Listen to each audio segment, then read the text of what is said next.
warahmatullahi wabarakatuh. Saya Dini Umi Perdana Pasaribu, NIM 1914080022 dari Tadris IPA Fisika A. Nah, di sini saya akan mencoba membahas materi sel. Selamat menyaksikan. Nah, ukuran sel itu bermacam-macam dan bentuknya juga bermacam-macam. Meskipun ukuran sel sangat kecil, strukturnya sangat rumit dan masing-masing bagian sel memiliki fungsi khusus. Misalnya, ada bagian sel yaitu mitokondria yang terdapat di dalam sel berfungsi sebagai penghasil energi, sedangkan lisosom berfungsi sebagai pencerna. Prokariota umumnya memiliki satu molekul DNA dengan struktur lingkar yang terkonsentrasi pada nukleoid. Prokariota seringkali juga memiliki bahan genetik tambahan yang disebut plasmid yang juga berstruktur DNA lingkar.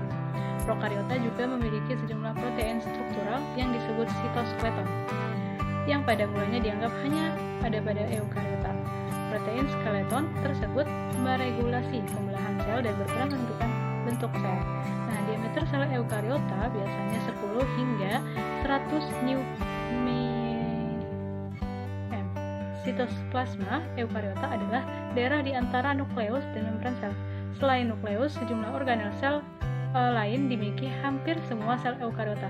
Yang pertama ada mitokondria, retikulum endoplasma, badan Golgi, peroksisom, lisosom.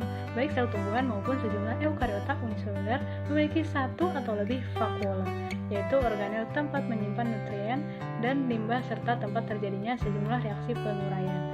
Nah, kalau vakuola berfungsi membantu sel untuk tumbuh besar dan menyimpan bahan-bahan penting dan produksi sel metabolisme sel struktur dan fungsi organel sel inti sel atau nukleus berfungsi sebagai pengatur dan pengendali semua aktivitas sel. Sedangkan mitokondria berfungsi sebagai pusat pembakaran atau pernapasan sel atau respirasi seluler.